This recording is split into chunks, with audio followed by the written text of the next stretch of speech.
Good afternoon. माझा आवाज येतोय का? येतोय सर. हा, ओके. आपण लेक्चरला सुरुवात करूया. कारण थोडासा आपला सिलेबस जो आहे तो थोडासा मागे राहिलेला आहे.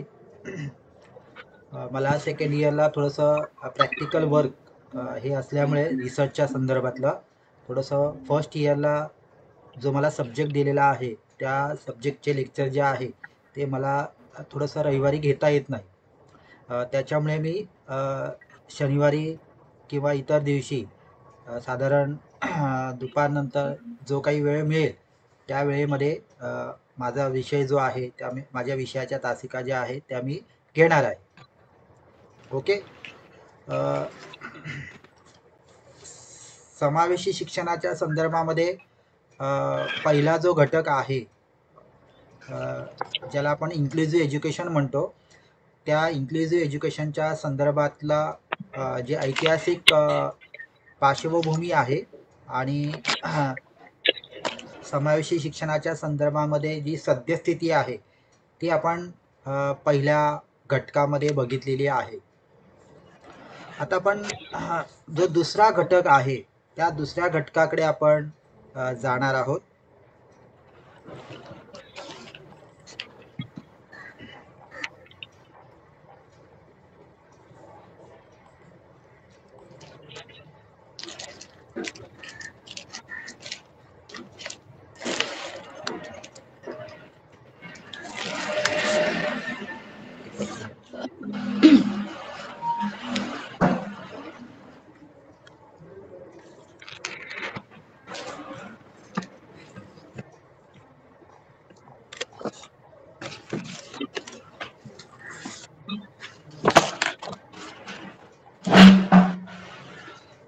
एकच मिनिट.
एक 2 मिनिटांमध्ये स्लाइड शेअर करतो. एकच मिनिट.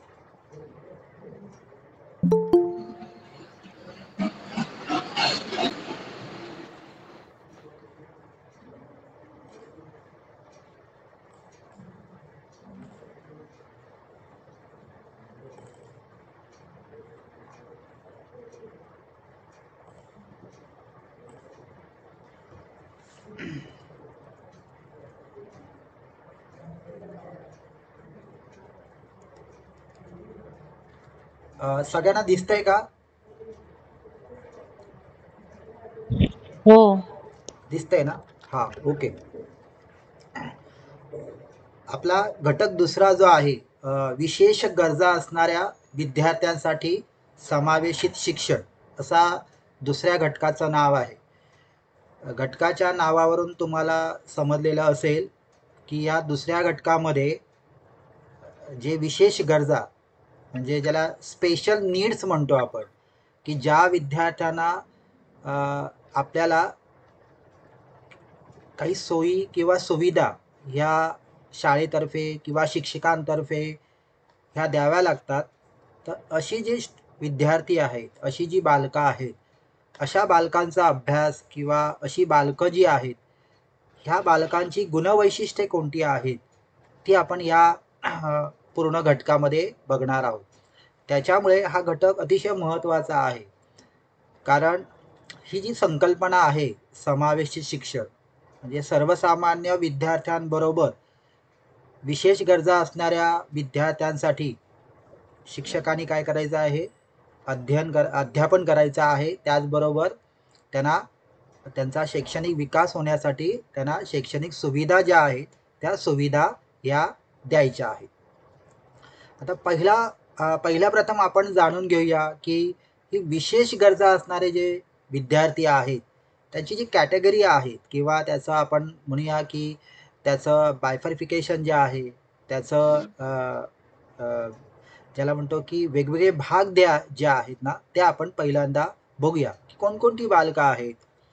तर पहिलं जी विशेष गरजा असणारी बालकं आहेत त्याच्यामध्ये श्रवण दोष म्हणजे ज्यांना कानाने आपलं श्रवण जे आहे ज्यांना ऐकू येत नाही किंवा ज्यांना कमी ऐकायला येतं असे म्हणजे सौम्य श्रवण दोष असणारे किंवा अगदीच ज्यांना ऐकायला येत नाही असे श्रवण दोष असणारे विद्यार्थी जे आहेत. त्याच्यानंतर दृष्टीदोष ज्याला आपण अंध म्हणतो, हा याच्यामध्ये सुद्धा काही सौम्य दृष्टीदोष असणारे विद्यार्थी असतात किंवा काही जे असतात ते पूर्णपणे ब्लाइंड ज्याला म्हणतो की पूर्णपणे अंध असे विद्यार्थी जे आहेत असे विद्यार्थी त्याच्यामध्ये येतात. ओके. त्याच्यानंतर शारीरिक अक्षमता म्हणजे ज्याला आपण अपंग विद्यार्थी हँडिकॅप विद्यार्थी असं आपण म्हणतो. तर असे विद्यार्थी सुद्धा हे ह्याच्यामध्ये येतात. एक मिनिट कोण जॉईन झालं का बघूया.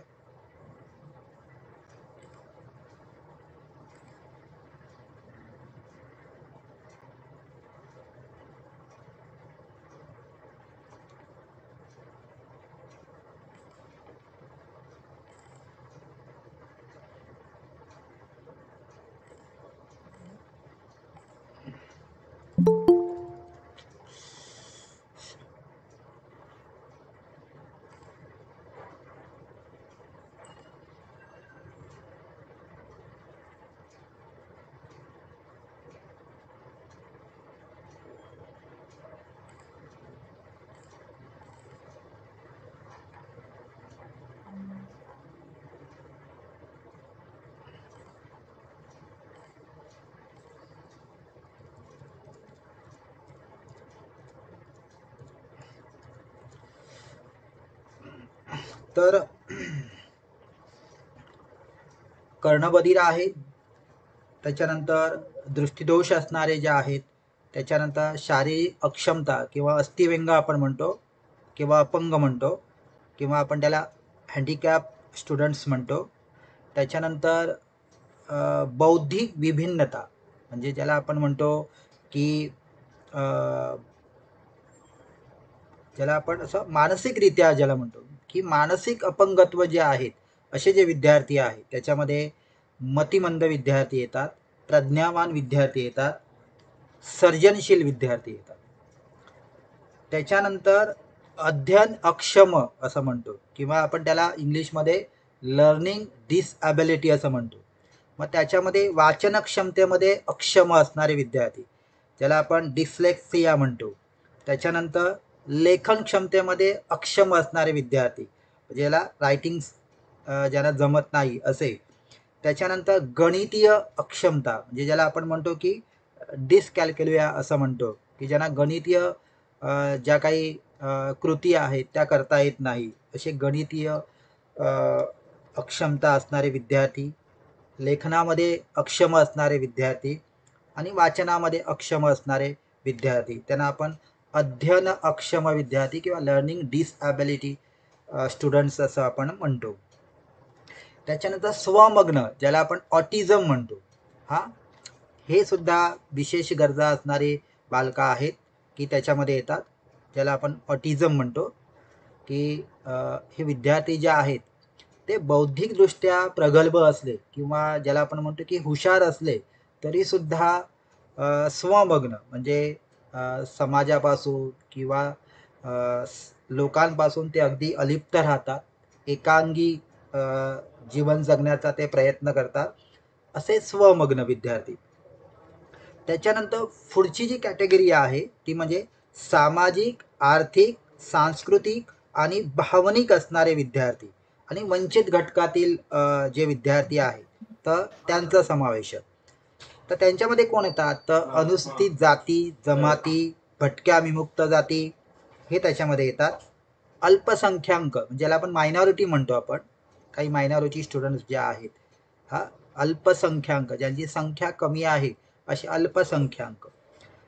हा तर त्याच्यामध्ये ट्रान्सजेंडर म्हणतो जे आहेत तर ते त्याच्यामध्ये येतात. त्याच्यानंतर सॉरी लैंगिक जे अल्पसंख्याक आहेत त्याच्यामध्ये ट्रान्सजेंडर येतात.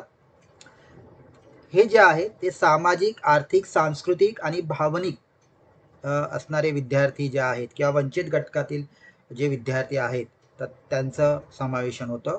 त्याच्यानंतर सगळे जे काही मुली आहेत हे सुद्धा या विशेष गरजा असणाऱ्या विद्यार्थ्यांमध्ये येतात.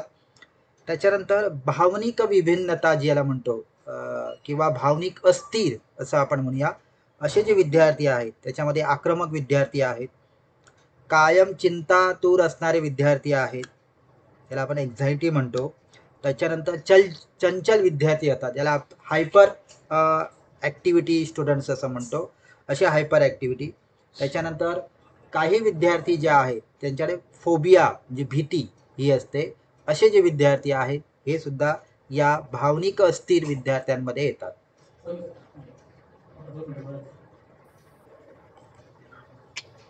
एक 2 मिनिटं थांबा, 2 मिनिटं वेट करा जरा.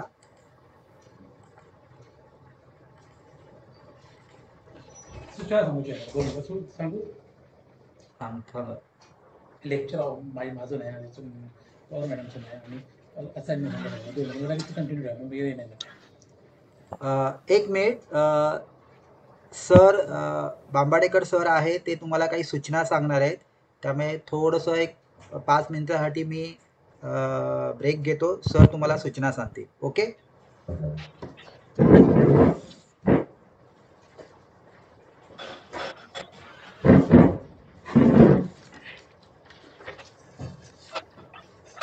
नमस्कार. थोडंसं आजचं जे शेड्यूल आहे ते थोडंसं आपलं बदलतं आहे, कारण आता जे लेक्चर्स होणार होती ते माझं लेक्चर्स 3 ते 4 होणार होतं, ते आज काही तांत्रिक कारणामुळे होणार नाही आहे.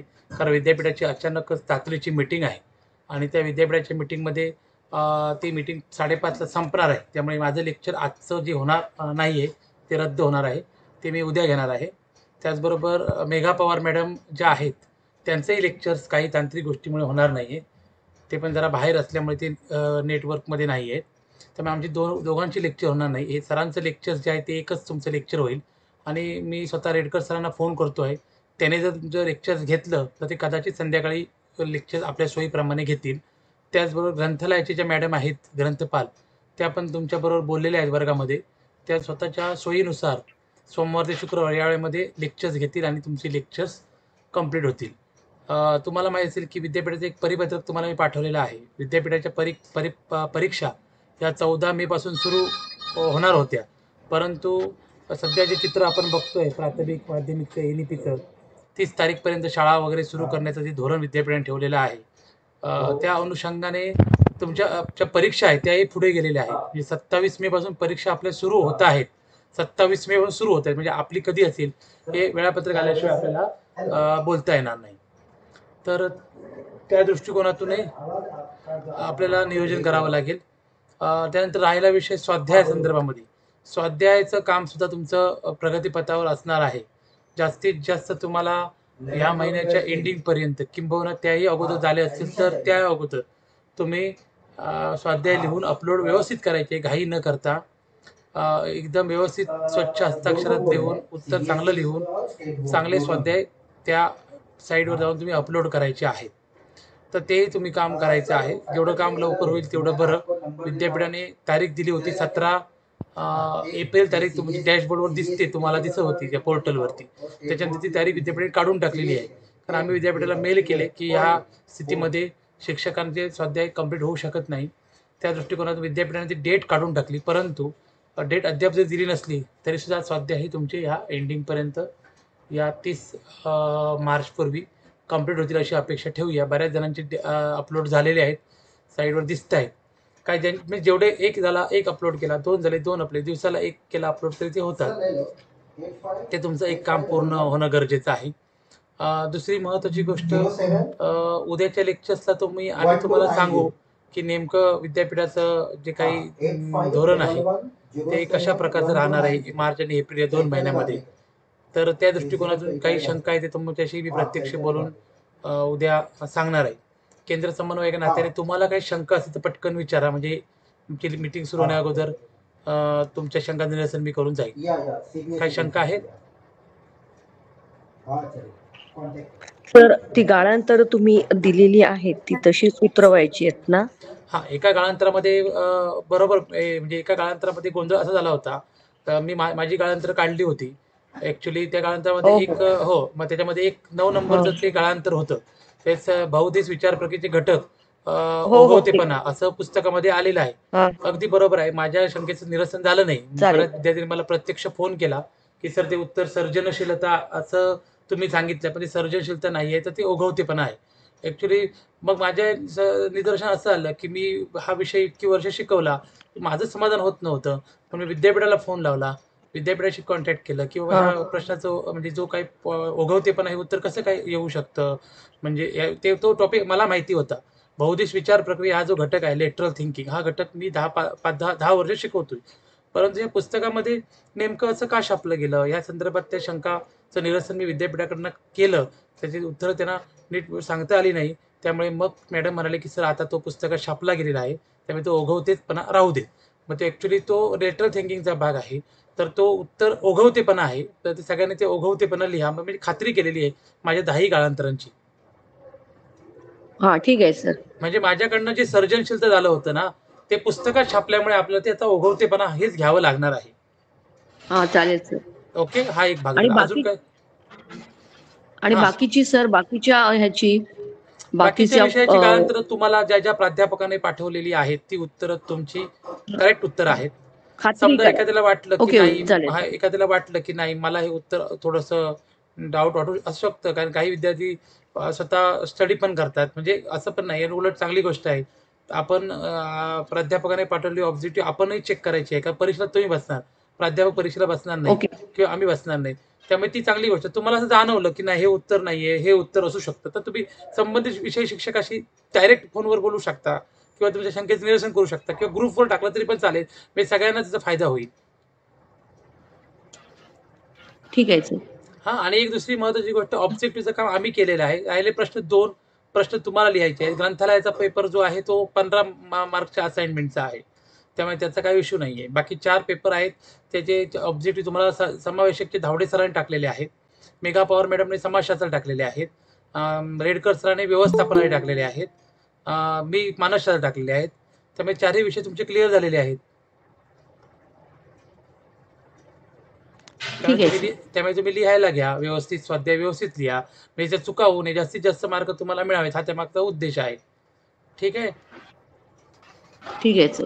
ओके. आणि उद्या शक्यतो बऱ्याच जणांच्या परीक्षा आहेत. परीक्षा तुमच्या असल्यामुळे आम्ही काही करू शकत नाही आहोत. कारण दर रविवारी एक ना एक परीक्षा असल्यामुळे आपल्याला सेंटर काही बंद करता येणार नाही. पण ज्यांना शक्य आहे त्यांनी अभ्यास केंद्रावर वेळ काढून या. कारण पुढचा रविवार 30 तारीखला गुढीपाडवा आहे आणि 6 तारखेला श्रीरामनवमी. दोन्ही रविवार तुमचे संपर्क सत्र होणार नाही आहे.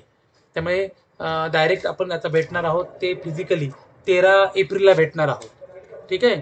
त्याची जरा काळजी घ्यायची आहे. बाकी सगळा सिलेबस आहे तो आम्ही तुमचा जास्तीत जास्त ऑनलाईन ऑफलाईन सगळे प्राध्यापक आम्ही पूर्ण करणार आहोत. ठीक आहे? ओके.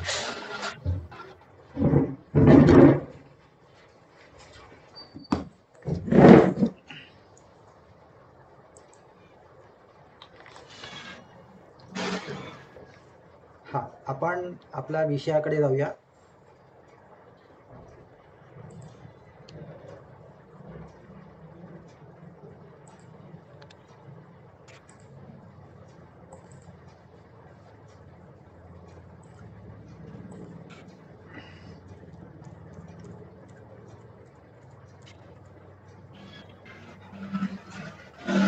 हा तर हा जो दुसरा घटक आहे, हा दुसरा घटक विशेष गरजा असणारे जी बालकं आहेत किंवा विशेष गरजा असणारे जे विद्यार्थी आहेत, तर त्यांच्या संदर्भामध्ये आहेत.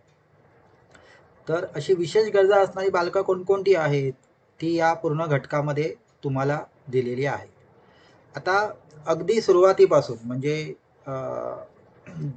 दृष्टिदोष, श्रवण दोष असणारे जे विद्यार्थी आहेत किंवा बालकं आहेत, ते अगदी भावनिक विभिन्नता ज्याला म्हणतो आपण, किंवा ज्याला इमोशनल किंवा त्या इमोशनॅलिटी किंवा ज्याला आपण भावनिकता म्हणतो, त्या भावनिकतेमध्ये चढ उतार असणारे जे विद्यार्थी आहेत, इथपर्यंत या सगळ्या विद्यार्थ्यांच्या संदर्भामध्ये तुम्हाला ह्या घटकामध्ये अभ्यास करायचा आहे.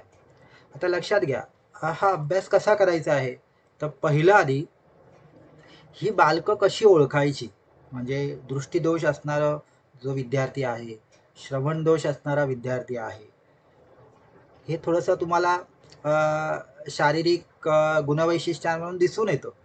परंतु काही अशी जी बालकं असतात, तर त्यांची जी गुणवैशिष्ट्ये जी आहेत ती गोपनीय असतात. म्हणजे ती ज्याला म्हणतो ना, की आपल्याला सहज ती दिसत नाही.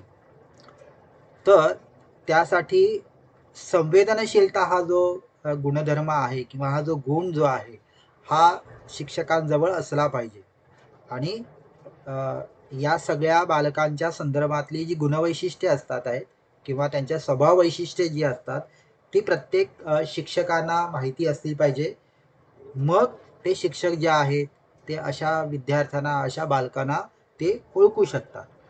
तर त्याच्यामुळे स्वमग्न असणारे जे बालकं आहेत किंवा भावनिक चंचल किंवा भावनिक अस्थिर असणारे जे विद्यार्थी आहेत, मग त्याच्यामध्ये तुम्हाला मी सांगितलं की हायपर ॲक्टिव्हिटी असणारे जे आहेत, खूप आक्रमक असणारे विद्यार्थी जे आहेत, ज्याला आपण साध्या आणि सोप्या भाषेमध्ये आपण मस्तीखोर म्हणतो, की आक्रमक असतात ते. हिंसात्मक प्रवृत्ती जी आहे, हा त्यांचा एक स्वभाव वैशिष्ट्य असतो. ते कदाचित हुशार सुद्धा असतील, बौद्धिकदृष्ट्या जर आपण बघितलं तर प्रगल्भ असतील, हुशार असतील, पण या गुणधर्माच्या बाबतीमध्ये त्यांच्याकडून एक नकारात्मक वर्तन जे आहे ते होतं. तर आक्रमकता, त्याच्यानंतर काही असे विद्यार्थी असतात की कुठल्याही गोष्टींचं त्यांना एक चिंता लागलेली असते, ज्याला आपण म्हणतो की तुम्हाला मेडिकलच्या भाषेमध्ये तो शब्द माहिती आहे, एक्झायटी म्हणतो आपण त्याला, की कुठली साधी गोष्ट, साधी जरी एखादी बाब असेल, साधी एखादा साधं काम असेल, तरीसुद्धा त्या कामाच्या पूर्ततेच्या संदर्भामध्ये ही बालकं जी आहेत ती नेहमी चिंतातूर असतात. तर त्याच्यामुळे काय होतं की कामावर परिणाम होतो, त्यांच्या शिक्षणावर परिणाम होतो. तर असे जे बालकं आहेत, त्याचबरोबर कायम भीतीच्या छायेखाली वावरणारे काही विद्यार्थी आहेत, ज्याला फोबिया म्हणतो आपण. तर असे विद्यार्थी जे आहेत, असे विद्यार्थी हे बौद्धिकदृष्ट्या प्रगल्भ असले किंवा हुशार असले तरीसुद्धा ह्या ज्याला आपण नकारात्मक गोष्टीमुळे काय होतात की शैक्षणिक प्रगतीपासून ते लांब जातात. त्यांची शैक्षणिक प्रगती जी आहे ती बुद्धिमत्ता असताना सुद्धा योग्य पद्धतीने होत नाही. त्याच्यानंतर अध्ययन अक्षम विद्यार्थी ज्या आहेत, ज्याला आपण त्याच्यामध्ये वेगवेगळे प्रकार पडतात. वाचनामध्ये अक्षम म्हणजे ज्याला आपण डिस्लेक्सिया म्हणतो, त्यांना वाचन करताना जी शब्द जे आहेत ते शब्द व्यवस्थित कळत नाहीत. त्याच्यामुळे उच्चार जो आहे, उच्चार त्यांचे व्यवस्थित होत नाही. हा जो भाग आहे. त्याच्यानंतर लेखन, कुठून लिहायचं, उजवीकडून लिहायचं की डावीकडून लिहायचं, काय लेखनामध्ये अक्षम असणारे विद्यार्थी आहेत. गणितीय, ज्याला आपण गणितीय क्रिया असतात, त्या क्रिया करताना त्यांचा गोंधळ उडतो, असे म्हणून त्याला डिस्कॅल्क्युलिया असं म्हणतात. त्याच्यानंतर मतिमंद, आणि सर्वात महत्त्वाचं जे आहे प्रज्ञावान आणि सर्जनशील. प्रज्ञावान जे आहे त्याला आपण गिफ्टेड चाइल्ड म्हणतो. हे गिफ्टेड चाइल्ड जे आहे हा प्रत्येक देशाचा एक खजिना असतो, कारण ही प्रज्ञावान विद्यार्थी अत्यंत हुशार असतात.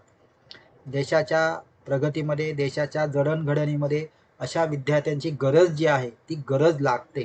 त्यामुळे प्रज्ञावान विद्यार्थी, सर्जनशील, क्रिएटिव्हिटी, प्रज्ञावान आणि सर्जनशीलता याच्यामध्ये खूप फरक आहे. एकच मिनिट, कोणतरी जॉईंट होत आहे.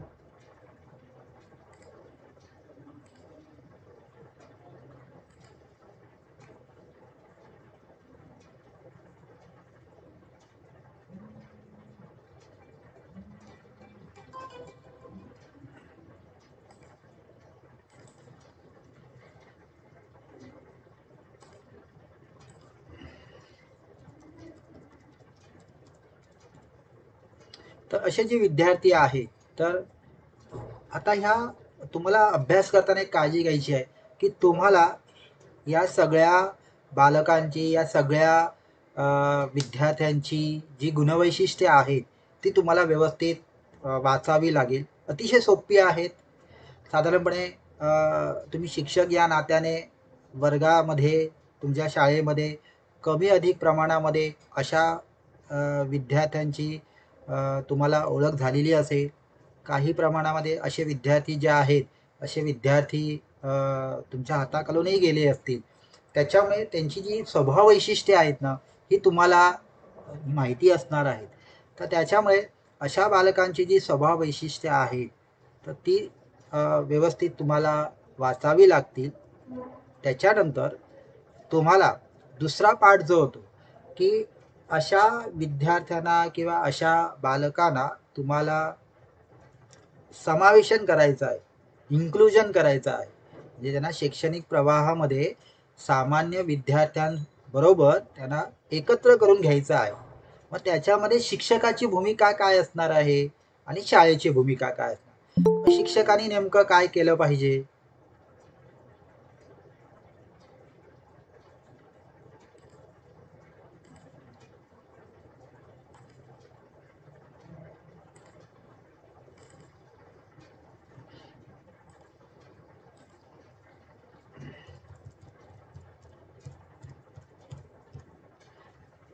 अशा पद्धतीने तुम्हाला अभ्यास करायचा आहे. अशा पद्धतीने तुम्ही जर अभ्यास केला तर तुम्हाला ते सोपं जाईल. त्यामुळे या घटकामध्ये हा भाग सर्वात महत्त्वाचा आहे की तुम्हाला प्रत्येक बालकांचा अभ्यास करायचा आहे. बौद्धिकदृष्ट्या अपंग असणारे विद्यार्थी जे आहेत, शारीरिकदृष्ट्या अपंग, आता अपंग हा शब्द गेलेला आहे, दिव्यांग हा शब्द आलेला आहे.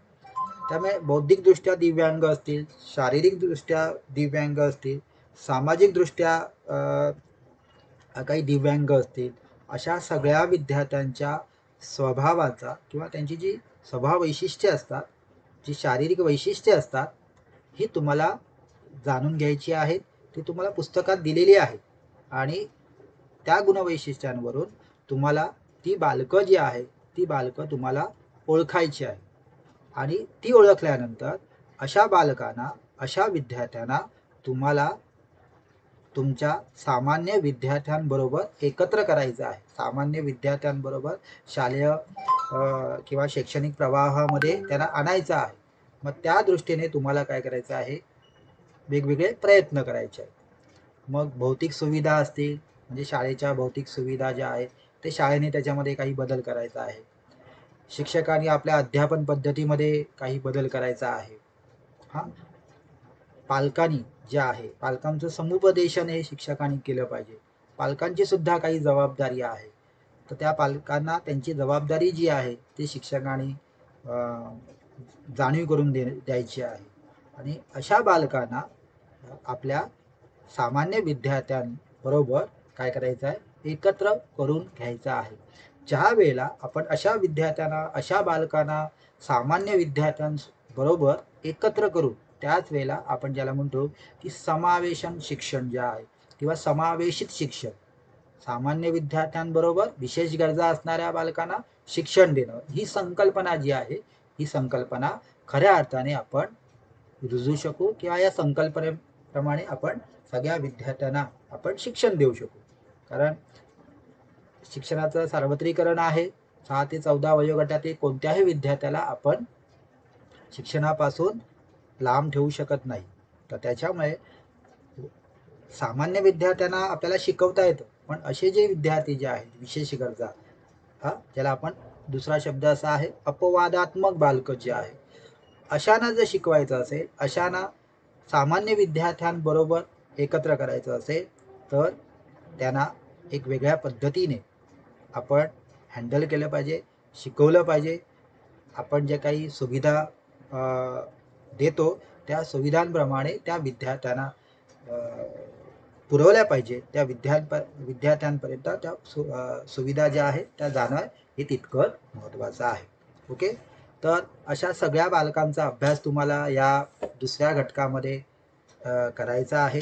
लक्षात घ्या, अभ्यास करताना प्रत्येक बालकाची जी गुणवैशिष्ट्ये आहे, स्वभाव वैशिष्ट्ये आहे, शारीरिक वैशिष्ट्ये जी आहेत ती तुम्हाला जाणून घ्यायची आहेत आणि त्याच्यानंतर अशा बालकांना तुम्हाला शिक्षणाच्या प्रवाहामध्ये सामान्य विद्यार्थ्यांबरोबर समाविष्ट करून घ्यायचा आहे.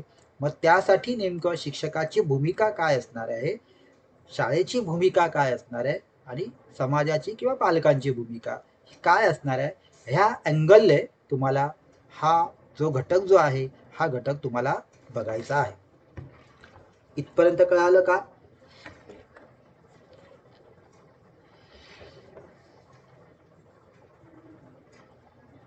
कोणाला हो सर. आतापर्यंत काही शंका आहे? जे नवीन हो आहेत सर. म्हणजे जे उशिराने जॉईन झालेले आहेत, तर त्यांच्यासाठी सुद्धा आहे.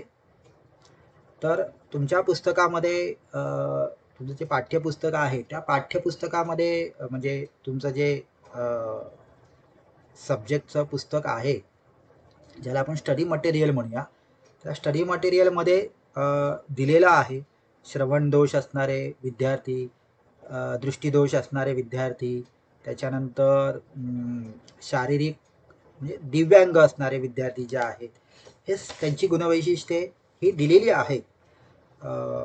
तर थोडंसं शॉर्टमध्ये आहे ते, म्हणजे आता तुम्हाला कसं आहे, तुम्ही इन सर्व्हिस टीचर असल्यामुळे थोडंसं शॉर्टमध्ये आहे ते.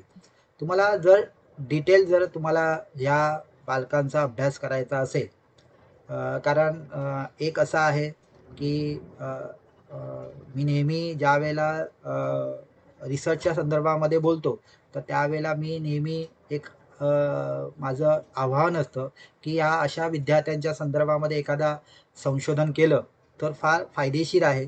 कारण खूप कमी आहे या विद्यार्थ्यांच्या संदर्भामध्ये संशोधनं जी आहेत. कारण अजूनही कारण ही जी कन्सेप्ट जी आहे किंवा हा जो काही संदर्भ जो आहे, हा जरी आत्ताच्या काळामध्ये खूप प्रसिद्ध असला तरीसुद्धा त्याच्यामध्ये खूप अशा ज्याला म्हणतो समस्या आहेत. त्यामुळे आपण जरी अगदी सहज म्हणतो आपण की विशेष गरजा असणाऱ्या बालकांना आपण सामान्य विद्यार्थ्यांबरोबर शिक्षणामध्ये समाविष्ट करून घ्यायचं आहे, पण ते अगदी त्याला म्हणतो की त्याचा रेशिओ जर बघितला तर एक 75 ते 80% आहे. खूप अशा काही गोष्टी आहे की ज्याच्यामध्ये अजूनही सुधारणा होणं आवश्यक आहे. तर त्याच्यामुळे मी नेहमी सांगत असतो की अशा विद्यार्थ्यांच्या संदर्भामध्ये किंवा अशा विषयाच्या संदर्भामध्ये थोडंसं संशोधन करा. म्हणजे तुम्हालाही थोडंसं काय होईल की तुम्हालाही काही गोष्टी ज्या आहेत त्याच्यामधल्या कळतील. गेल्या वर्षी एका मॅडमांनी समावेशी शिक्षणाच्या संदर्भामधली सद्यस्थिती वेंगुर्ला तालुक्यातील जे जिल्हा परिषद शाळा आहे त्या जिल्हा परिषद शाळांमधली सर्व शिक्षा आपली समावेशी शिक्षणाच्या संदर्भातली सद्यस्थिती असा एक थोडासा संशोधनाचा विषय घेतला होता, पण त्याच्यानंतर अजून कोणीही घेतलेला नाही. म्हणजे हा विषय जो आहे या विषयासंदर्भामध्ये तुम्हाला अधिकाधिक माहिती जी आहे ती तुम्हाला मिळू शकते. असो, तर ही विशेष गरजा असणारी बालकं जी आहेत तर याच्यामध्ये तुम्हाला पहिल्यात म्हणजे ज्यावेळेला हा घटक सुरू होतो तर त्यावेळेला तुम्हाला 3 कन्सेप्ट दिलेल्या आहेत बघा. त्याच्यामध्ये 3 कन्सेप्ट अशा आहेत. दोष म्हणजे काय आहे, म्हणजे ज्याला आपण इम्पेअरमेंट म्हणतो, अक्षमता ज्याला आपण डिसॅबिलिटी म्हणतो, आणि अपंगत्व म्हणजे ज्याला आपण हँडिकॅप म्हणतो. या 3 संकल्पना आपण तिथे दिलेल्या आहेत. ह्या 3 संकल्पना व्यवस्थित वाचा, म्हणजे मग तुम्हाला ह्या बालकांचं वर्गीकरण तुम्हाला करता येते. म्हणजे अपंग, अक्षमता, दोष हे जे आहे, हे 3 कन्सेप्ट तुम्हाला समजल्या ना, की तुम्हाला त्या विद्यार्थ्यांचं बायफर्फिकेशन जे आहे, क्लासिफिकेशन जे आहे ना, ते व्यवस्थित करता येईल. आता इथे व्याख्या दिलेल्या आहेत बघा. इम्पेअरमेंट म्हणजे, दोष म्हणजे काय आहे, की ज्या वेळेला एखाद्या शारीरिक, मानसिक किंवा बौद्धिक ज्या आहेत ह्याच्यामध्ये काही कमजोरीपणा असतो, तर त्यावेळेला आपण त्याला दोष म्हणतो. त्याच्यानंतर अक्षमता म्हणजे थोडंसं इथे चुकलेलं आहे प्रेझेंटेशनमध्ये, तुमच्या पुस्तकामध्ये दिलेलं आहे बघा. अक्षमता म्हणजे शारीरिक दोषामुळे विद्यार्थ्यांना किंवा त्या बालकांना क्रियाशील जी अवयव आहेत, हात असतील, पाय असतील, तर ते त्याची मुवमेंट करताना ही बंधनं येतात, त्याला आपण अक्षमता म्हणतो. अपंगत्व जे आहे, अपंगत्व म्हणजे काही कारणामुळे अपंगत्व येतो, त्याला आपण अपंगत्व असं म्हणतो. तर असे हा 3 कन्सेप्ट आहेत. या 3 कन्सेप्ट तुम्हाला समजला की तुम्हाला हा विषय जो आहे तो सोपा जाऊ शकतो. तर त्याच्यामध्ये पहिला जो आहे तो श्रवण दोष ज्याला म्हणतो आपण. तर तुम्हाला माहिती आहे की ज्यांना कानाने ऐकू कमी येतं, तर अशा विद्यार्थ्यांना श्रवण दोष आहे असं आपण म्हणतो. आता इथे बघा, श्रवण पातळीनुसार 21 ते 40 डेसिबलचे ध्वनी जे आहे ते जर ऐकू येत नसतील तर त्याला सौम्य श्रवण दोष मानला जातो.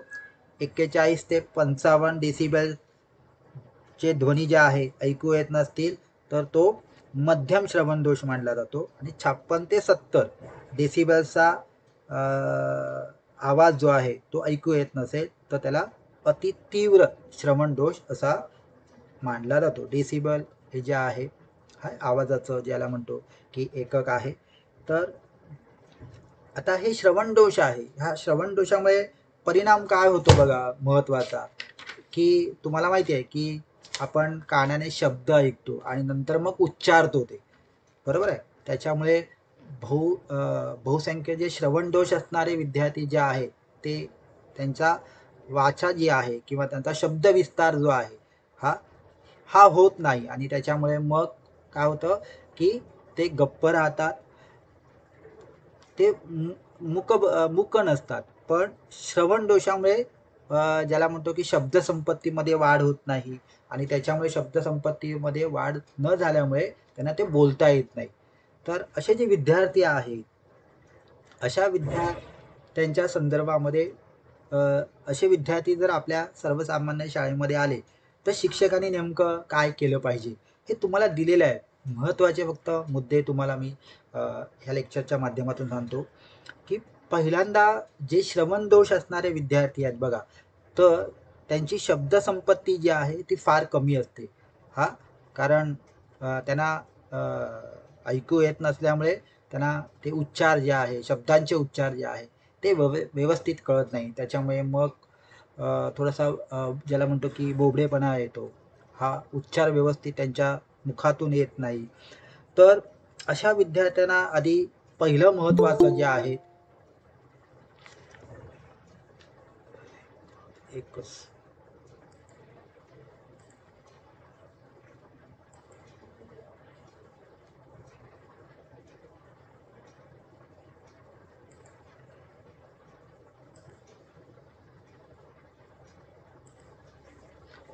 तर अशा विद्यार्थ्यांना पहिलं आधी शिक्षकाने जाणून घेतलं पाहिजे.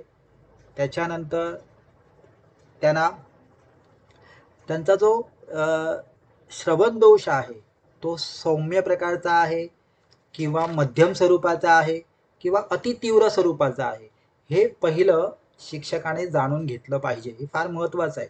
आता तुम्हाला माहिती आहे की सर्व शिक्षा अभियानाच्या माध्यमातून ही चाचपणी जी आहे किंवा हे जे काही श्रवणदोष किंवा दृष्टीदोष हे जे आहे या संदर्भामध्ये फार प्रिकॉशन जी आहे ती घेतली जाते. मग वैद्यकीयदृष्ट्या पहिलं बघितलं जातं किंवा शिक्षकांनी बघितलं पाहिजे की हा श्रवणदोष मध्यम स्वरूपाचा आहे, अतितीव्र स्वरूपाचा आहे की सौम्य स्वरूपाचा आहे, हे पहिलं जाणून घेतलं पाहिजे. आणि त्यानंतर मग त्या पद्धतीने त्याला उपचार जे म्हणतो आपण ते उपचार जे आहे ते उपचार हे केले पाहिजे. शिक्षकाचं पहिलं काम जे आहे ते म्हणजे भावनिक स्थिरता जी आहे, कारण ज्या वेळेला एखादा दोष असतो तर त्यावेळेला अशी जी लहान बालकं असतात तर ती अस्थिर होतात. हा, तर त्याच्यामुळे एक भावनिक स्थिरता जी आहे ती शिक्षकांनी दिली पाहिजे. मग त्यामुळे शिक्षकांजवळ त्या विद्यार्थ्यांबद्दल प्रेम पाहिजे, आपुलकी पाहिजे, जिव्हाळा पाहिजे. नाहीतर ही मुलं काय होणार की ही मुलं सामान्य विद्यार्थ्यांपासून लांब होणार. म्हणून भावनिक जिव्हाळा, आपुलकी ही असली पाहिजे शिक्षकांजवळ. त्याच्यामुळे ती काय होणार आहे त्या शिक्षकाकडे त्या शैक्षणिक प्रवाहामध्ये समाविष्ट होती. आणि नंतर मग अशा विद्यार्थ्यांसाठी शिक्षकांनी वेगवेगळे प्रयत्न जे आहेत ते वेगवेगळे प्रयत्न हे केले पाहिजेत. उदाहरणार्थ त्यांना भौतिक वातावरण जे आहे हे चांगल्या पद्धतीचं दिलं पाहिजे. अशा मुलांना जास्तीत जास्त गडबड, गोंधळ अशापासून लांब ठेवलं पाहिजे. बैठक व्यवस्था जी आहे त्यांच्यासाठी फार जवळची केली पाहिजे. आणि महत्त्वाचं म्हणजे वर्गामध्ये ज्या काही प्रक्रिया चालतात, वर्गामध्ये ज्या काही विद्यार्थी आणि शिक्षक यांच्या संदर्भामध्ये जे काही वातावरण असतं तर त्या वातावरणामध्ये अशा विद्यार्थ्यांना समाविष्ट करून घेणं. त्यांना ऐकू येत नाही, त्यांना कमी ऐकू येतं किंवा त्यांना जे तुम्ही सूचना देतात ते व्यवस्थित कळत नाही, म्हणून अशा विद्यार्थ्यांना लांब ठेवणं हे चुकीचं आहे. उलट त्यांना जी शैक्षणिक प्रक्रिया आहे किंवा अध्यापनाचं जे वातावरण आहे त्यामध्ये हे समाविष्ट केलं पाहिजे. आणि महत्त्वाचं म्हणजे बघा, जे श्रवण दोष असणारे विद्यार्थी जे आहेत त्यांच्याकडे उच्चाराच्या संदर्भामध्ये फार असमर्थता असते, जे त्यांना उच्चार कळत नाही. आणि त्याच्यामुळे जे आपण ज्या वेळेला अशा विद्यार्थ्यांना किंवा आपण ज्या वेळेला शिकवतो तर त्यावेळेला त्या शिक्षकाचे उच्चार जे आहे ते योग्य पद्धतीचे असले पाहिजे. म्हणजे त्याला आपण लिप मुवमेंट म्हणतो ना, त्या लिप मुवमेंट वळून त्यांना ते शब्द कळाले पाहिजे. तर त्याच्यामुळे ही जी काळजी आहे ना, ही काळजी ही शिक्षकांनी घेतली पाहिजे. आणि ही जर काळजी घेतली तर असे जे श्रवणदोष असणारे विद्यार्थी जे आहेत ते सर्वसामान्य विद्यार्थ्यांबरोबर एकत्र होऊ शकतात. ओके. त्याच्यानंतर दृष्टीदोष. आता दृष्टीदोष याच्यामध्ये सुद्धा जर आपण बघितलं तर याच्यामध्ये सौम्य दृष्टीदोष असणारे विद्यार्थी आहेत त्यामुळे किंवा मध्यम स्वरूपाचं दृष्टीदोष असणारे विद्यार्थी आहेत. तीव्र स्वरूपात म्हणजे संपूर्णपणे ब्लाइंड ज्याला म्हणतो, संपूर्णपणे अंध असणारे विद्यार्थी जे आहेत असे विद्यार्थी याच्यामध्ये येतात. आता हा दृष्टीदोष सौम्य प्रकारचा आहे का अतितीव्र स्वरूपाचा आहे किंवा मध्यम स्वरूपाचा आहे. म्हणजे काही जणांना थोडंफार दिसतं, काही जणांना अजिबातच दिसत नाही. तर हे थोडंसं वैद्यकीय ज्या काही चाचण्या आहेत त्या वैद्यकीय चाचण्या वापरून आधी पहिल्यांदा हे निश्चित केलं पाहिजे की हा दृष्टीदोष कोणत्या पद्धतीचा आहे. अगदी संपूर्णपणे दृष्टीदोष आहे का तो मर्यादित स्वरूपाचा दृष्टीदोष आहे, हे आधी पहिलं जाणून घेतलं पाहिजे. आणि त्यानंतर मग अशा विद्यार्थ्यांना आपण शिक्षणाच्या किंवा शैक्षणिक ह्या प्रोसेसमध्ये आपण वेगवेगळ्या उपचार जे आहेत ते उपचार आपण दिले पाहिजे. आता काय होतं बघा, जे दृष्टीदोष असणारे विद्यार्थ्यांच्या संदर्भामध्ये जर आपण बघितलं तर आपण म्हणतो की डोळा हा एक महत्त्वाचा ज्ञानेंद्रिय आहे, बरोबर आहे. 80% जे ज्ञान आहे ते डोळ्याच्या माध्यमातून आपण काय करतो, ग्रहण करतो.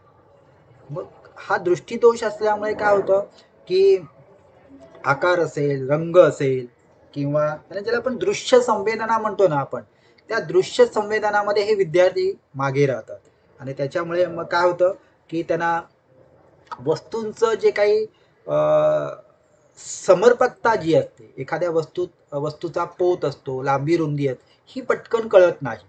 हा, तर त्याच्यामुळे मग अशा विद्यार्थ्यांसाठी शिक्षकांनी काय केलं पाहिजे, वेगळ्या पद्धतीचे प्रयत्न जे आहे ते केले पाहिजे. म्हणजे आता बघा, आपल्याकडे दृष्टी चांगली असल्यामुळे आपण झटकन बघू शकतो आणि एखादी वस्तू जी आहे त्या वस्तूच्या संदर्भातलं आपली वैचारिकता जी आहे किंवा आपलं ज्ञान जे आहे ते आपण प्रगल्भ करू शकतो. पण अशा विद्यार्थी जे आहेत, दृष्टीदोष असणारे विद्यार्थी जे आहेत, त्यांच्याकडे दृष्टी नसल्यामुळे, अंधत्व असल्यामुळे त्यांना हा जो वस्तूबद्दलचा जो एकंदरीत जो त्याचं स्ट्रक्चर असतं ना, ते स्ट्रक्चर तयार करता येत नाही.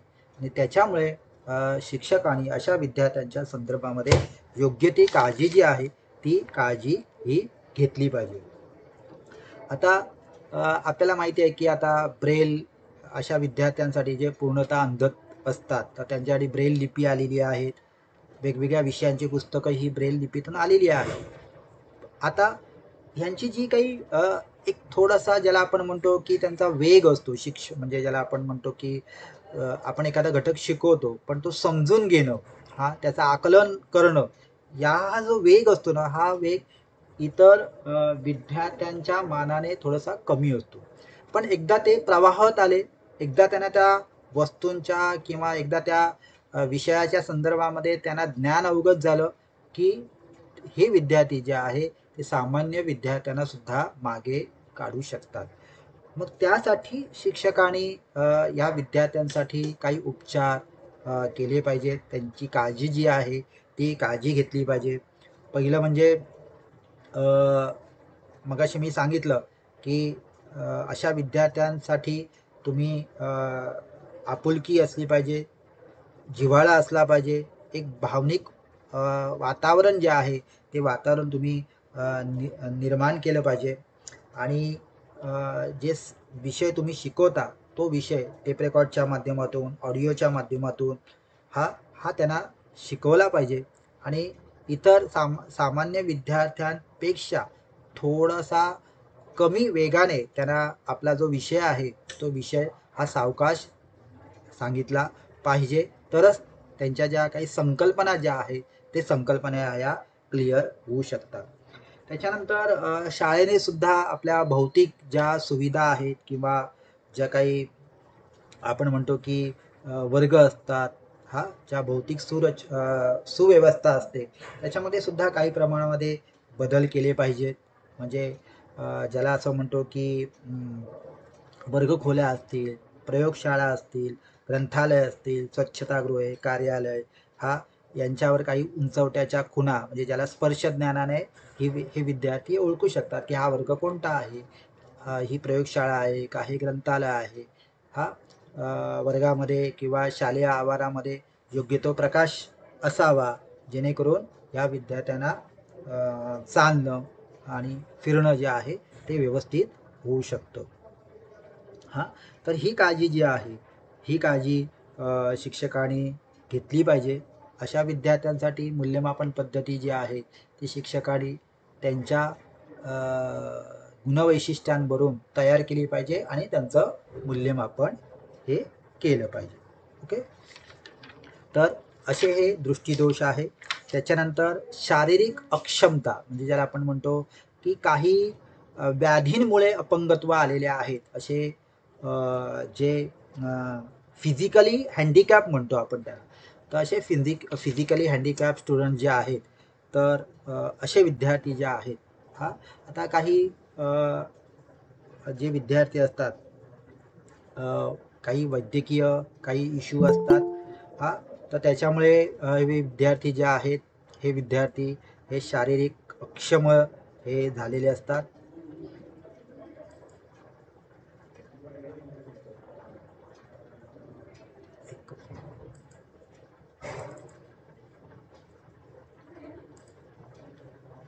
नमस्कार सर. बोला. तर तर ह्या हा सर, शंका अशी होती, बोला. ते अध्ययनक्षम जी मुलं असतात ना, हां. त्यामध्ये टक्केवारी असते का? मग ती दिव्यांग ठरतात? होय, होय. होय. की एखाद्या मुलाला हां. टक्केवारी आहे त्याच्यामध्ये. हं, हं. आणि शासनाने आणि मग ते टक्केवारी हं. हे केलेली आहे आणि त्या पद्धतीने त्यांना ते अपंगत्वाचं जे प्रमाणपत्र जे आहे ते दिलं जातं आणि त्या पद्धतीने मग डायग्नोज त्याप्रमाणे उपचार केले जातात. बरोबर आहे.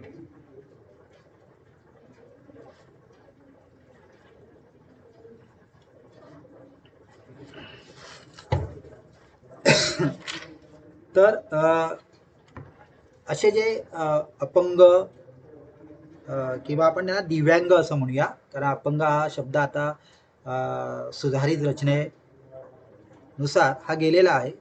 दिव्यांग हा शब्द जो आहे सगळीकडे दिव्यांग शब्द हा वापरला जातो. तर शारीरिक जे अपंग आहेत किंवा शारीरिक दिव्यांग विद्यार्थी जे आहेत तर यांना काही शारीरिक व्याधीमुळे हे अपंगत्व आलेलं असतं.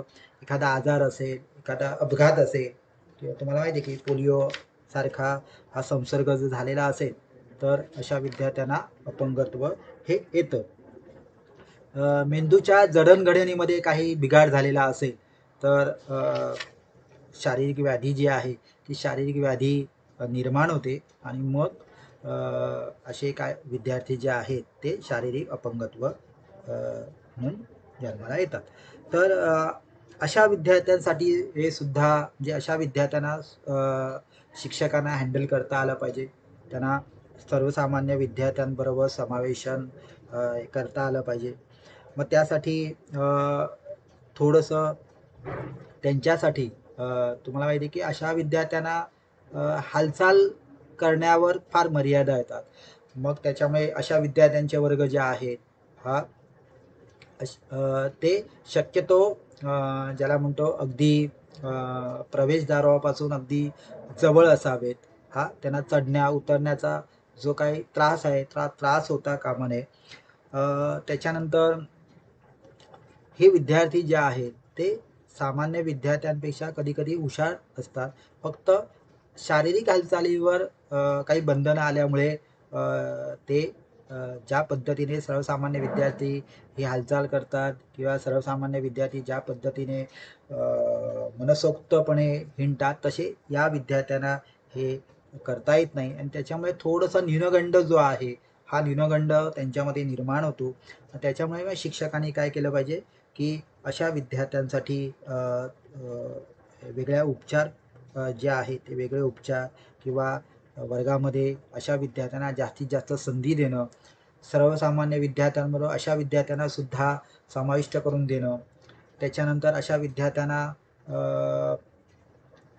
जो आपण गृहपाठ, स्वाध्याय हे जे काम देतो तर त्याच्यामध्ये विविधता आणणं हे शिक्षकांचं काम आहे. त्याच्यानंतर त्या विद्यार्थ्याची जी कुवत आहे ती कुवत ओळखणं आणि त्या पद्धतीने त्याला वर्गामध्ये जबाबदारी देणं हे तितकंसं हे महत्त्वाचं आहे. तर या पद्धतीने जर शिक्षकाने आपल्या वर्गामध्ये शाळेमध्ये बदल केला तर असे विद्यार्थीसुद्धा सामान्य विद्यार्थ्यांबरोबर चांगल्या पद्धतीने शिक्षण घेऊ शकतील. ओके. आता सर्वात महत्त्वाचा जो भाग आहे की बौद्धिक विभिन्नता ज्याला म्हणतो की मानसिकदृष्ट्या अपंग असं म्हणूया किंवा मानसिकदृष्ट्या ज्याला म्हणतो की जे विद्यार्थी मागासले आहेत अशा विद्यार्थ्यांना आपण बौद्धिक विभिन्नता असं म्हणतो की ज्यांच्याकडे काही जणांकडे बुद्धिमत्ता खूप असते, काही जणांकडे बुद्धिमत्ता ही फार कमी असते.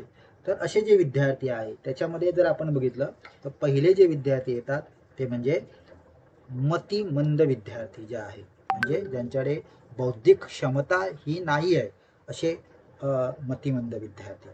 आता या मतिमंद विद्यार्थ्यांमध्ये सुद्धा जर आपण बघितलं तर 4 प्रकार पडतात. आपल्याला सगळ्यांना माहिती आहे की साधारण सर्वसामान्य जे विद्यार्थी आहेत किंवा सर्वसामान्य विद्यार्थ्यांचा जो बुद्धी गुणांक त्याला आपण इंटेलिजंट कोशंट म्हणतो, बरोबर ना, IQ म्हणतो. हा IQ जर बघितला तर 90 ते 120 हा साधारण सर्वसामान्य विद्यार्थ्यांचा हा मानला जातो.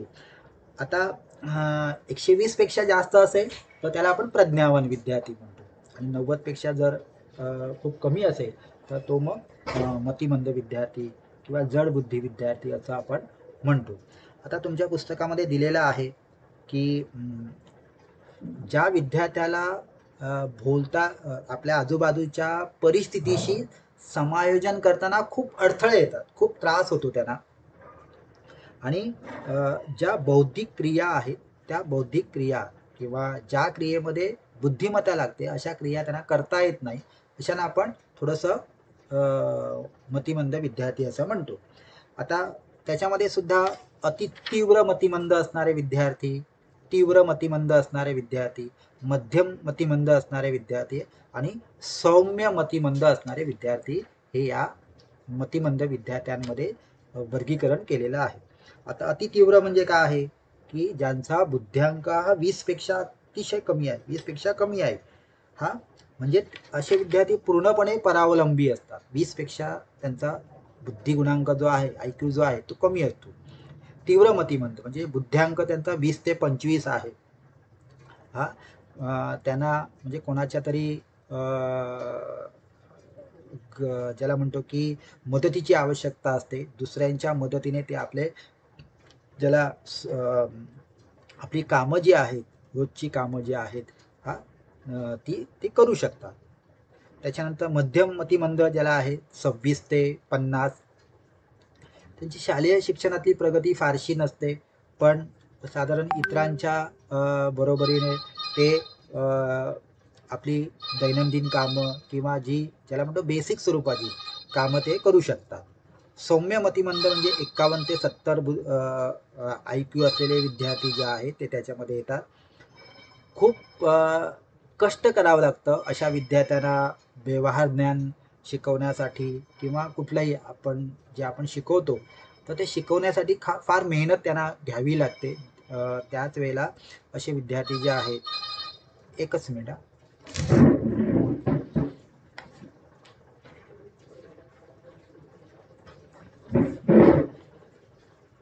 हा तर असे विद्यार्थी जे आहे ते शिकू शकतात. तर मतिमंद जे आहे त्याच्यामध्ये अतितीव्र मतिमंदत्व, तीव्र मतिमंदत्व, मध्यम मतिमंदत्व आणि सौम्य मतिमंदत्व असे त्याच्यामध्ये प्रकार आहेत.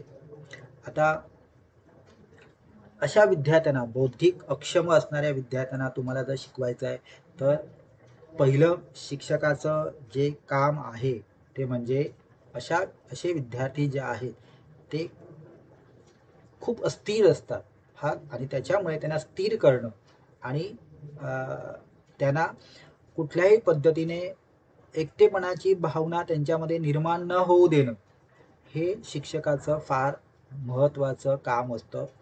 त्याच्यामुळे शिक्षकाचा जो स्वभाव जो आहे तो अगदी ज्याला म्हणतो मृदू असावा.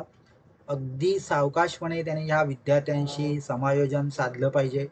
त्यांच्या दररोजच्या ज्या काही जीवनातील ज्या गोष्टी आहेत त्या गोष्टीतून त्यांना शिक्षणाच्या प्रवाहामध्ये त्यांना आणलं गेलं पाहिजे. कारण असे विद्यार्थी, जसं आपण सर्वसामान्य विद्यार्थ्यांना शिक्षणाच्या प्रवाहामध्ये किंवा आपण आपली जी काय अध्ययनाची आणि अध्यापनाची जी प्रोसेस असते, प्रक्रिया असते त्याच्यामध्ये आणतो, तसं आपण या विद्यार्थ्यांना आणू शकत नाही. तर पहिलं म्हणजे जसं भावनिक जो ओलावा आहे, जिव्हाळा जो आहे हा शिक्षकांजवळ असावा लागतो, आणि प्रत्येक वर्तनाची नोंद जी आहे ती शिक्षकांनी घेणं इथे फार महत्त्वाचं असतं. आणि शिकवताना जी संकल्पना आहे, जी कन्सेप्ट ते शिकवत आहेत, तर ती एक कृतीयुक्त शिक्षणातून त्यांना त्या संकल्पना ज्या आहेत त्या संकल्पना या समजून दिल्या पाहिजेत. तरच असे विद्यार्थी जे आहेत ते शिक्षणामध्ये समाविष्ट होऊ शकतात. ओके. त्याच्यानंतर प्रज्ञावान बालकं जी आहेत, मगाशी मी तुम्हाला सांगितलंय की प्रत्येक देशाची संपत्ती आहे प्रज्ञावान बालकं, ज्याला आपण गिफ्टेड चाइल्ड म्हणतो. गिफ्टेड चाइल्ड, प्रज्ञावान. जर आपण बघितलं तर ह्यांचं प्रमाण जे आहे ते अतिशय कमी, म्हणजे 3 ते 4% आहे हा. पण त्यांचा जो बुद्धीचा विकास आहे तो सामान्य विद्यार्थ्यांपेक्षा फास्ट असतो किंवा जलद झालेला असतो. आणि सर्वसामान्य जे काही वर्गात अध्यापन चालतं ते त्या अध्यापनामध्ये ते रमत नाही हा. त्यांना वेगळ्या पद्धतीचं शैक्षणिक खाणं जे आहे हे त्यांना हवं असतं. म्हणजे ज्याला असं म्हणतो की त्यांची वैचारिकता खूपच प्रगल्भ असते.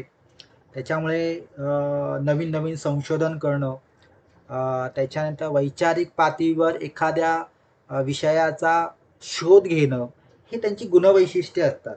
म्हणजे ज्या वैचारिक पातळीपर्यंत आपण जाऊ शकत नाही तिथपर्यंत हे विद्यार्थी जे आहे ते विद्यार्थी हे जातात. त्यामुळे संशोधनाच्या क्षेत्रामध्ये, संशोधनाच्या फील्डमध्ये असे विद्यार्थी जास्तीत जास्त चमकतात. ही एक देशाची एक खजिना असतो, संपत्ती असते. आणि त्याच्यामुळे अशा विद्यार्थ्यांना थोडंसं जे शिक्षक शिकवतात ते अगदी ज्याला म्हणतो की खूप विकसित असं अनुभव जे आहेत ते अनुभव, अद्ययावत अनुभव जे आहे जे शिक्षकांनी या विद्यार्थ्यांना दिले पाहिजेत. त्याच्यानंतर त्यांना जे काही स्वाध्याय, गृहपाठ, प्रकल्प हे जे काही दिले जातात ते सुद्धा अतिशय वेगळ्या पद्धतीचे, अतिशय उच्च पातळीच्या वैचारिक पातळीचे जे काही स्वाध्याय, गृहपाठ किंवा प्रकल्प कार्य हे त्यांना दिले पाहिजे.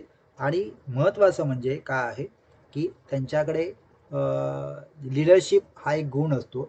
त्याच्यामुळे वेगवेगळ्या पातळीवर त्यांना नेतृत्वाची संधी जी आहे ती शिक्षकांनी ही दिली पाहिजे. आणि अशी जर वातावरण असेल तर असे विद्यार्थी जे आहेत ते आपल्या बुद्धिमत्तेचा वापर जे आहे ते त्या कामामध्ये हे करतात. जर त्यांना अशी संधी दिली गेली नाही तर त्यांच्या बुद्धिमत्तेचा हा ऱ्हास जो आहे तो ऱ्हास हा होऊ शकतो. त्याच्यामुळे प्रज्ञावान बालकं जी आहेत त्या प्रज्ञावान बालकांना काय असतं की शिक्षकांना ओळखता आलं पाहिजे हा. आणि त्यांना सामान्य विद्यार्थ्यांबरोबर ट्रीट करता आलं पाहिजे. त्यांना त्यांच्या बुद्धीचा हा वापर करायला, त्यांच्या बुद्धीच्या संदर्भामध्ये त्यांना वेगवेगळ्या संदर्भामध्ये वेगवेगळे काम जे आहे ते काम हे देता आलं पाहिजे. ओके. त्याच्यानंतर बौद्धिक विभिन्नता असणारे जे विद्यार्थी आहेत त्याच्यामध्ये सर्जनशील विद्यार्थी जे आहेत. आता सर्जनशील ज्याला आपण म्हणतो क्रिएटिव्हिटी, तुम्ही मानसशास्त्रामध्ये सर्जनशीलता हा घटक शिकलेला असाल, बरोबर आहे. काही कवी असतात, काही लेखक असतात, हा सर्जनशील असतात ते. म्हणजे त्यांच्यामध्ये गुणात्मकता असते, लेखनामध्ये असते, सौंदर्यात्मक असतं हा. सर्जनशीलता आणि प्रज्ञावन हे दोन भाग वेगवेगळे आहेत. एखादा विद्यार्थी जो आहे हा विद्यार्थी सर्जनशील असतो पण तो प्रज्ञावान नाही नसतो. म्हणजे बुद्धिमत्ता ही सर्वसामान्य विद्यार्थ्यांप्रमाणेच असतो, पण सर्जनशीलता असते, क्रिएटिव्हिटी असते. कुठल्या तरी क्षेत्रामध्ये काहीतरी नवीन जे आहे, नाविन्य जे आहे हा, शोधवृत्ती ज्या अशा विद्यार्थ्यांकडे असते. आणि ज्याला म्हणतो की आपण सगळे जे आहे जो विचार करू शकत नाही असे जे विचार जे आहेत असे विचार हे विद्यार्थी करतात. एखादी नवीन कल्पना शोधून काढतात आणि त्याच्यातून त्यांची सर्जनशीलता जी आहे ही सर्जनशीलता दिसून येते. असे जे विद्यार्थी आहेत ते कला, क्रीडा किंवा व्यापार, राजकारण, समाजकारण याच्यामध्ये जास्त ज्याला म्हणतो यशस्वी होतात. तर असे सुद्धा विद्यार्थी जे आहेत ते असे विद्यार्थीसुद्धा हे एक ज्याला म्हणतो की आपल्या देशाचा एक महत्त्वाचा ज्याला म्हणतो की एक वाटा असतो की वेगवेगळ्या क्षेत्रामध्ये जे काही वेगवेगळं लिखाण होतं किंवा वेगवेगळ्या क्षेत्रामध्ये ज्या वेगवेगळे प्रयोग होतात त्या प्रयोगामध्ये या विद्यार्थ्यांचा फार मोठा वाटा असतो. तर त्याच्यामुळे अशा विद्यार्थ्यांना सुद्धा शिक्षकांना समजून घेता आलं पाहिजे. त्यांच्याकडून असे काही क्रिएटिव्हिटीसाठी त्यांना संधी देता आली पाहिजे. त्यासाठी त्यांची क्रिएटिव्हिटी कोणत्या क्षेत्रामध्ये आहे, बाबा लेखनात आहे की खेळात आहे की ते चित्रकलेमध्ये आहे, कशामध्ये आहे, ही क्रिएटिव्हिटी शिक्षकांना ओळखता आली पाहिजे. आणि तशा पद्धतीचे ज्याला म्हणतो अनुभव जे आहे, अनुभव हे देता आले पाहिजेत. आणि त्यांना तशा पद्धतीचं काम जे आहे ते शिक्षकांनी दिलं पाहिजे. तरच ती ही क्रिएटिव्हिटी जी आहे, ती क्रिएटिव्हिटी ही काय होते, विकसित होते. नाहीतर क्रिएटिव्हिटी ही जर तुम्ही त्यांना तशा पद्धतीचं काम दिलं नाही, तशा पद्धतीची संधी त्यांच्या क्रिएटिव्हिटीप्रमाणे संधी दिली नाही, तर काय होणार आहे, तर त्यांच्याकडून ही सृजनशीलता जी आहे, ही सृजनशीलता विकसित होणार नाही. तर त्याच्यामुळे शिक्षकांनी अशा विद्यार्थ्यांना वेगवेगळ्या संधी ज्या आहेत त्या वर्गामध्ये दिल्या पाहिजे. काही छंद मंडळं असतात, हा काही ज्याला म्हणतो की आपण स्नेह संमेलनाचे कार्यक्रम असतात, भित्तीपत्रिका तयार करण्याच्या संदर्भामध्ये उपक्रम असतात. अशा उपक्रमामध्ये अशा विद्यार्थ्यांना जास्तीत जास्त संधी जी आहे ती संधी ही दिली पाहिजे. अशी संधी दिली तर असे विद्यार्थी जे आहेत काहीतरी सृजन, काहीतरी नवीन जे आहे ते करू शकतील. ओके.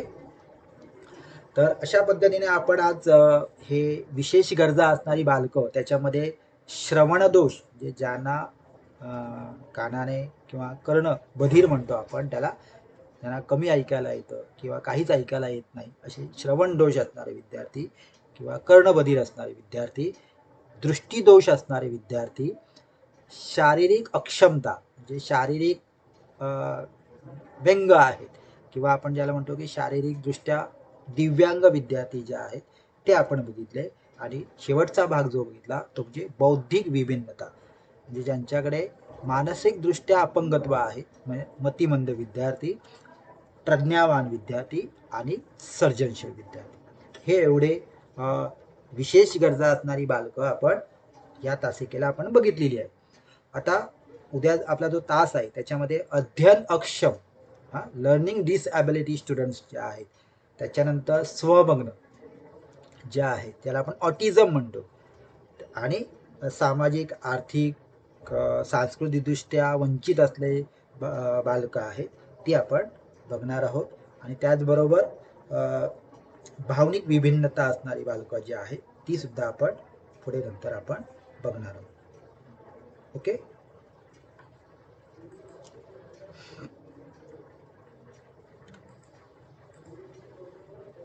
काही शंका आहे? आपला हा दुसरा घटक आहे विशेष गरजा असणारी बालकं. त्याच्यामधले आपण एकूण 4 प्रकार जे आहेत ती 4 प्रकार बघितलेले आहेत. श्रवण दोष, दृष्टीदोष, त्याच्यानंतर शारीरिक अपंग असणारे विद्यार्थी जे आहेत आणि अध्ययन अक्षम असणारे विद्यार्थी.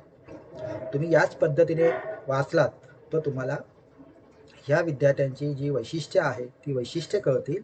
आणि मग शिक्षकांनी काय प्रयत्न केले पाहिजेत आणि शाळेने काय प्रयत्न केले पाहिजे या अंगाने तुम्ही जर वाचलं तर तुम्हाला हा विषय सोपा जाऊ शकतो. ओके. तुमच्या काही शंका असतील तर तुम्ही विचारू शकता.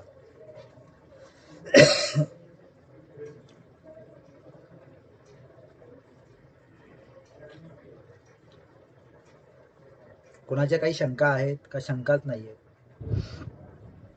नाही सर. नाही सर. आपण इथे थांबूया. 4:15 झालेले आहेत. उद्या जो काही तास असेल त्या तासिकेला आपण जो उरलेला भाग जो आहे तो इथून घेऊया. ओके. धन्यवाद. Okay.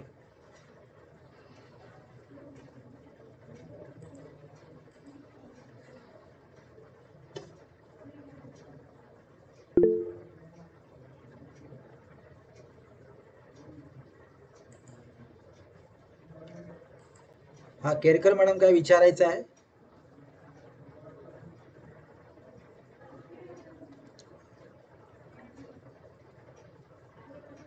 Kerkar madam, hand raise केलेला आहे म्हणून विचारायचं आहे का तुम्हाला?